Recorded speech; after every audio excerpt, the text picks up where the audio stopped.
வணக்கம் சார். வணக்கம்மா. சார், இப்போ ஒரு ஜாதகத்தை பார்த்த உடனே இவங்களுக்கு எப்ப கல்யாணம் ஆகும், இல்ல இந்த வருஷத்துல கல்யாணம் ஆகும், இல்ல இந்த ராசிக்காரங்க கூட கல்யாணம் ஆகும், இந்த தேதியில கல்யாணம் ஆகும், அந்த மாதிரி கணிப்புகள்லாம் சொல்ல முடியுமா? ஏன்னா ஒரு சிலருக்கு 5-6 வருஷம் தள்ளி போகும்னு சொல்லுவாங்க, இல்ல 10 வருஷம் கூட தள்ளி போகும் கல்யாண வாழ்க்கைன்னு சொல்லுவாங்க. சோ அதை ஜாதக ரீதியா நம்ம சொல்ல முடியுமா சார்? கண்டிப்பா. அதாவது ஜோதிட சாஸ்திரம் என்பதே திருமணத்திற்கு ரொம்ப முக்கியமா பார்க்கக்கூடியதான் அந்த ஜாதகம் பார்க்குறது, ஜாதகம் பார்த்து கல்யாணம் பண்ணுறது. ஆணுக்கும் பெண்ணுக்கும் ரொம்ப முக்கியமாக ஒவ்வொரு தாய் தகப்பனாரும் தன் பிள்ளைக்கு எப்போ கல்யாணம் முடிக்கணும் அப்படின்னு சொல்லி ஒரு ஒரு பாரம்பரியமான ஒரு விஷயங்கள் இருக்குது. என்ன பாரம்பரியம் அப்படின்னு கேட்டிங்கன்னா, முதல்ல வயது ஒத்தப்படையில் முடிக்கிறதுன்னு சொல்லி முயற்சி பண்ணுவாங்க. ஒத்தப்படைன்னா 21, அதுக்கு அடுத்தாப்புல 23, அதுக்கு அடுத்தாப்புல 25, அதுக்கு அடுத்தாப்புல 27. அதாவது என்னப்பா பையனுக்கு என்ன கல்யாணத்துக்கு பொண்ணு பார்க்க ஆரம்பிச்சுட்டு அந்த இடத்துல ஒரு பொண்ணு இருக்கு, பார்க்க போகலாமா? இல்லைப்பா இப்போ உனக்கு வயசு 24 ஆகுது, 25ல் தான் கல்யாணம் முடிக்கணும் அப்படின்னு சொல்லி பேசுவாங்க.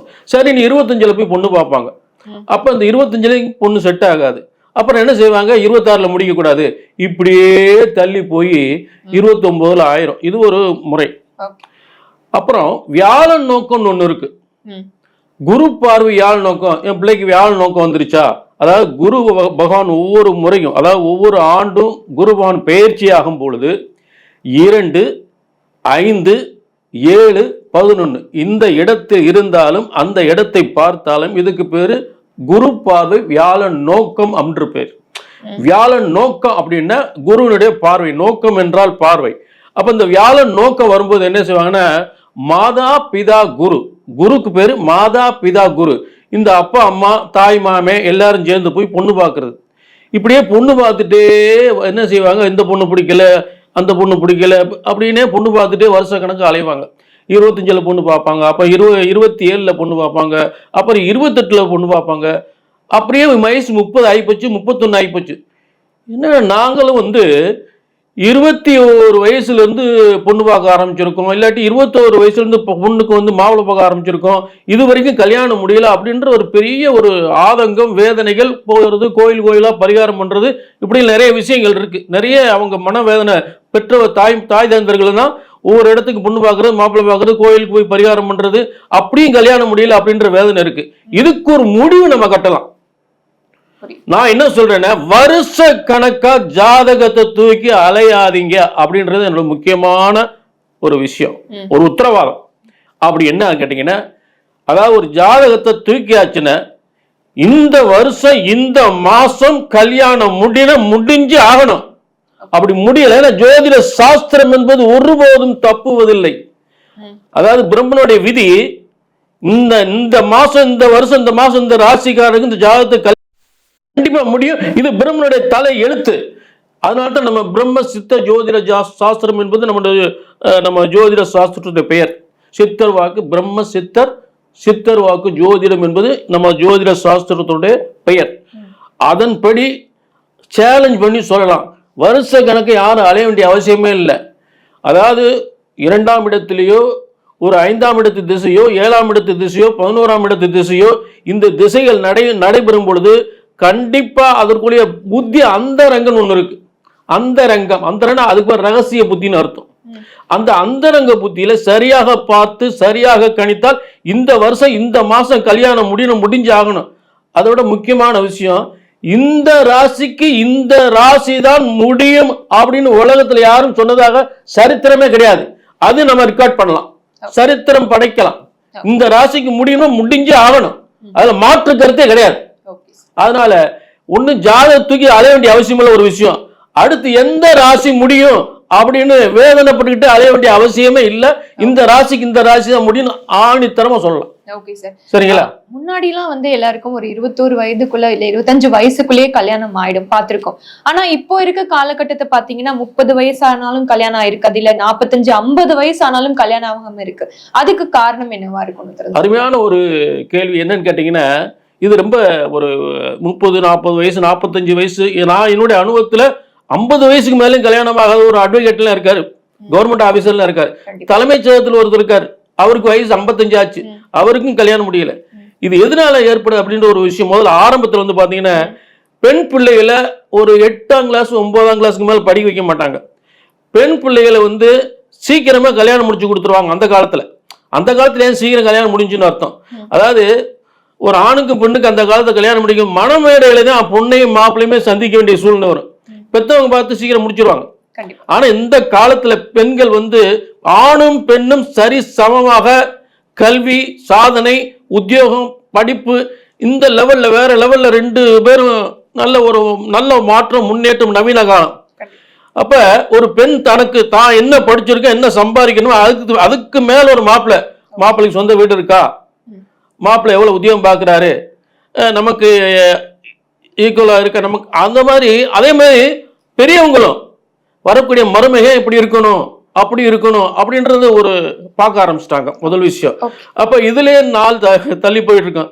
அதுல வந்து நிறைய பெண்ணு ஆண் வந்து காதல், தாய் தப்பன சொல்லாமே காதல் பண்ணிட்டே இருப்பாங்க. அப்ப காதல் பண்ணிட்டே இருக்கும்போது தாய் தப்பனார் பார்க்கக்கூடிய பெண்ணு மாப்பிளையும் தவிர்த்துக்கிட்டே இருப்பாங்க. அது சொல்லவும் மாட்டாங்க. இதனாலே ஒரு காரணம், சொன்னாலும் கல்யாணம் முடியுமா முடியாதா அப்படின்னு இந்த மாதிரி பிரச்சனைகள் இருக்கு. அந்த காலத்துல சீக்கிரம் முடியறது வந்து ஆணும், அதாவது தாய் தப்பனார் வந்து அவங்க தான் பார்த்து முடிப்பாங்க. அதை மன மேடையில் தான் பெண்ணையோ மாப்பிள்ளையோ ஒருத்தருக்கு ஒருத்தர் பார்க்க மாட்டேங்க. இன்னைக்கு அப்படி இல்லை. இன்னைக்கு தராசு வச்சு நிறுத்திட்டு இருக்காங்க. பெண் வீட்லயும் மாப்பிள்ளை வீட்லயும் தராசு போட்டு நிற்கிறாங்க. எவ்வளவு சொத்து இருக்கு, அந்த பொண்ணு என்ன படிச்சிருக்கு, பொண்ணுக்கு வந்து எவ்வளவு வீடு இருக்கு, எவ்வளவு நகை போடுவாங்க, இப்படி எல்லாம் பார்க்க ஆரம்பிக்கிறாங்க. இப்ப பார்க்கும்போது அதிகமா திருமணம் தடைபடுது. அடுத்து காதல். இந்த 2 பிரச்சனைகள் தான் திருமணம் தள்ளி போறதுக்கு வாய்ப்புகள் உண்டு. பொதுவா ஜென்ரலா பார்க்கும்போது. புரிஞ்சுட்டீங்களா? அந்த காலம் வந்து சீக்கிரமா இந்த பிரச்சனைலாம் இல்லை. எந்த அம்மா அப்பா எங்க சொல்றாங்களோ அங்க தலையும் காமிக்கிறது பெண்ணு.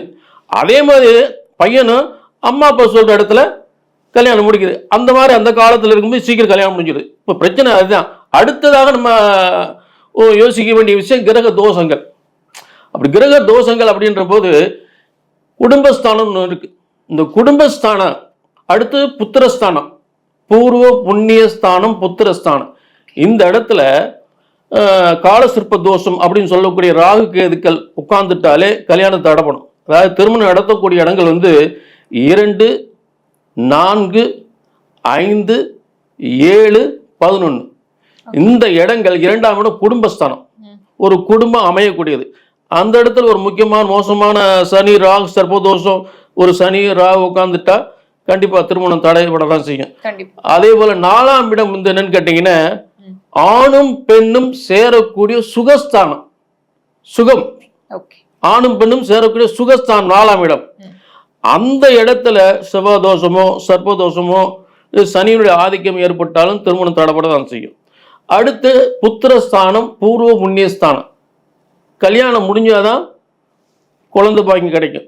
அப்ப அந்த இடத்துல மோசமான கிரகங்கள், ஒரு ராகு கேது சனி இந்த மாதிரி கிரகங்கள் உட்கார்ந்துட்டாலே பூர்வ புண்ணியஸ்தானம், பூர்வ புண்ணியம் அப்படின்னா பெத்தவங்க பார்த்து தன் பிள்ளையை கல்யாணம் பண்ணி பெருமையா பார்க்கக்கூடிய ஒரு இடம் தான் இந்த பூர்வ புண்ணியஸ்தானம். பூர்வ புண்ணியம்னா அப்பா அம்மா வம்சத்தை சொல்லக்கூடியது. இந்த வம்சத்துக்கு பெருமைப்படக்கூடிய ஒரு இடத்துல இருந்து ஒரு கிரகம் உட்கார்ந்துச்சுன்னா, நல்ல கிரகம் உட்கார்ந்தா சீக்கிரம் கல்யாணம் முடிஞ்சிடும். சீக்கிரம் கல்யாணம், அதாவது பேரனோ பேத்தியோ பெத்து கொடுக்குற இடம் தான் பூர்வ புண்ணியஸ்தானம். பேரனோ பேத்தியோ பெத்து கொடுக்குற இடம். அப்ப அந்த இடத்துல போய் இந்த சனி ராகு இல்லாட்டி செவ்வாய் இந்த மாதிரி கிரகங்கள் உட்கார்ந்துட்டாலே திருமணம் தடைப்படும். அடுத்து 7ஆம் இடம். இந்த 7ஆம் இடம் என்பது மணமேடை. இந்த மணமேடை ஸ்தானத்துல போய் ஆணும் பெண்ணும் சேரக்கூடிய மணமேடை. அந்த மணமேடையில போய் கடுமையான கிரகங்கள், இதே மாதிரி சனி பகவானும் அந்த இடத்துல உட்காந்துட்டாலே கல்யாணம் சுத்தம் முடியாது 7ஆம் இடத்துல. அடுத்து ராகு கேது செவ்வாய் இந்த மாதிரி கிரகங்கள் உட்காந்துட்டாலே திருமணம் கண்டிப்பா தடைபடாதான் செய்யும். அடுத்து 8ஆம் இடம் மாங்கல்ய ஸ்தானம். அந்த மாங்கல்ய ஸ்தானத்துல போய் இந்த மாதிரி பாவிகள், கடுமையான பாவிகள் உட்கார்ந்துட்டாலே அப்பவும் திருமணம் தடைப்படும். அடுத்து வந்து 12ஆம் இடம் அயன சயன போக சுகம் அப்படின்னு சொல்லக்கூடிய கணவன் மனைவி யாருக்கும் தெரியாமல் தனது ஒரு குடித்தனம், அதாவது தாம்பத்தியத்தை தொடங்கக்கூடிய அயன சயன போக சுகம். அந்த இடத்துல போய் இந்த சனி ராகு செவ்வாய் போன்ற கிரகங்கள் இருந்துட்டாலே இந்த ஆணையும் பெண்ணையும் சேர விடாம அந்த அயன சயன போக சுகத்தை அனுபவிக்க முடியாம, அப்ப கல்யாணம் முடியாத அனுபவிக்க முடியும். இந்த இடத்துல வர 2, 4, 5, 7, 12 விரயஸ்தானம் எங்க விரயம் பண்ணுது? சுகத்தை விரயம் பண்ணுது. அப்ப கல்யாணத்தை நடத்த விடாது.